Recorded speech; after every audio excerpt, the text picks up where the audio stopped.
भूत स्टोरी में आपका स्वागत है। क्या आपने कभी बिना ड्राइवर के चलते ट्रैक्टर को देखा है? अगर नहीं तो आज के बाद रात में खेतों के पास जाने से पहले 100 बार सोचोगे। मेरा नाम सुरेश है। मैं उत्तर प्रदेश के एक छोटे से गांव में रहता हूं। हमारे गांव के बाहर एक पुराना खेत है जहां सालों पहले एक ट्रैक्टर भयानक तरीके से पलट गया था। कहते हैं उस हादसे में ड्राइवर की मौके पर ही मौत हो गई थी, लेकिन उसकी आखिरी सांसें उसी ट्रैक्टर में अटक गईं और तब से वो ट्रैक्टर कभी-कभी खुद चलने लगता है। एक रात करीब 11 साढ़े 11 बजे मैं अपने खेत से घर लौट रहा था। चारों तरफ सन्नाटा था।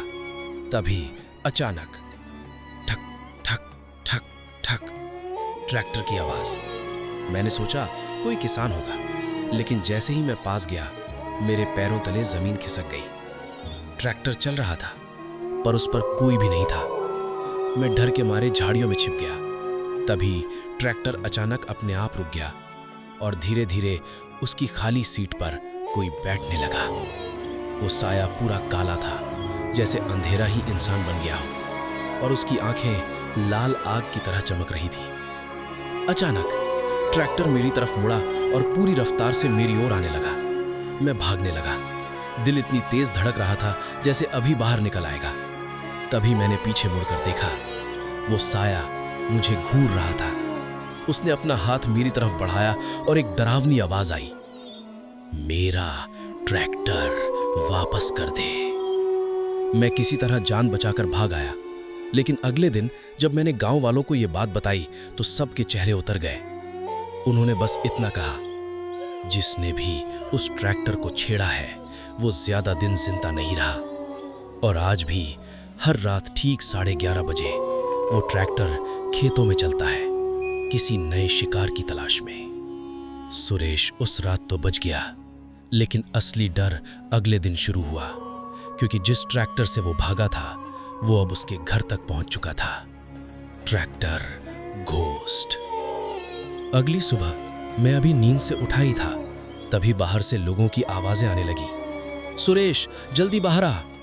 मैं घबराकर बाहर निकला और जो मैंने देखा वो देखकर मेरी सांस रुक गई। मेरा दिल जोर से धड़कने लगा, क्योंकि वो वही ट्रैक्टर था जो रात को मैंने खेत में देखा था। Tractor death. और वो मेरे घर के ठीक सामने खड़ा था। घोस्ट। मैंने कांपते हुए गांव वालों से पूछा, ये यहां कैसे आया? एक बूढ़े आदमी ने धीरे से कहा, ये खुद नहीं आता, इसे कोई लाता है। मेरे पैरों तले जमीन खिसक गई, क्योंकि उस ट्रैक्टर के पीछे मिट्टी में घसीटने के निशान थे, जैसे किसी को जबरदस्ती खींच कर लाया गया हो। मैंने हिम्मत करके ट्रैक्टर के पास जाकर देखा। उसकी सीट पर मिट्टी जमी हुई थी और खून के सूखे धब्बे। तभी अचानक ट्रैक्टर अपने आप स्टार्ट हो गया। ठक ठक ठक ठक। सब लोग डर के मारे पीछे हट गए, और तभी उसकी सीट पर वो काला साया फिर से दिखाई दिया। इस बार वो मुझे ही घूर रहा था। उसने धीरे धीरे अपना हाथ उठाया और मेरी तरफ इशारा किया, अब तू बचेगा नहीं।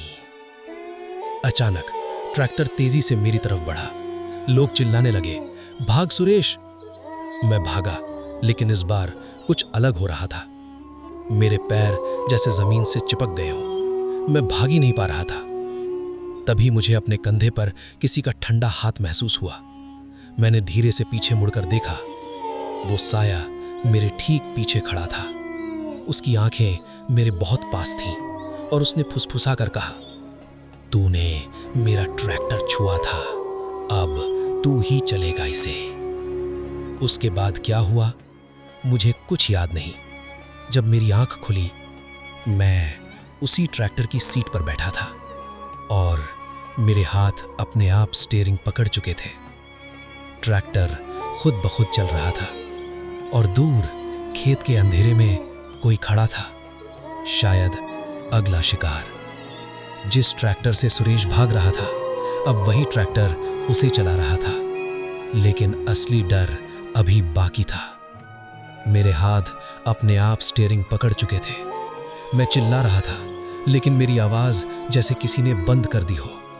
ट्रैक्टर खुद ब खुद खेतों की तरफ जा रहा था उसी पुराने खेत की तरफ जहां सालों पहले वो हादसा हुआ था। डेथ। जैसे जैसे ट्रैक्टर आगे बढ़ रहा था, मुझे अजीब अजीब आवाजें सुनाई देने लगी। बचाओ, हमें निकलने दो। मैंने नीचे देखा, मिट्टी हिल रही थी, जैसे उसके नीचे कोई जिंदा हो। तभी ट्रैक्टर उसी जगह रुक गया जहां वो हादसा हुआ था, और अचानक जमीन फटने लगी। मिट्टी के अंदर से हाथ निकलने लगे, कई हाथ जो बाहर निकलने की कोशिश कर रहे थे। और तभी वो काला साया फिर से मेरे सामने आ गया। घोस्ट। इस बार उसने मुझे नहीं बल्कि जमीन की तरफ इशारा किया और बोला, ये सिर्फ एक ड्राइवर नहीं था, ये ट्रैक्टर हर उस इंसान की आत्मा से चलता है जो इसके नीचे दब कर मरा है। मेरी सांस रुक गई, क्योंकि डेथ उन हाथों में से एक मेरा भी था। मैंने नीचे देखा, मेरा शरीर मिट्टी के अंदर दबा हुआ था और मैं सिर्फ एक आत्मा बन चुका था। तभी वो साया मुस्कुराया और बोला, अब तू भी इसका हिस्सा है। आज उस गांव में कोई भी रात के बाद खेतों में नहीं जाता, क्योंकि अब वो ट्रैक्टर अकेला नहीं चलता, उसमें कई आत्माएं बैठी होती हैं। और कहते हैं, अगर कोई उसे देख ले तो अगली रात वो भी उसी ट्रैक्टर में होता है। अगर आज रात तुम्हें दूर से ट्रैक्टर की आवाज सुनाई दे तो पीछे मुड़कर मत देखना, क्योंकि शायद वो तुम्हें लेने आ रहा हो।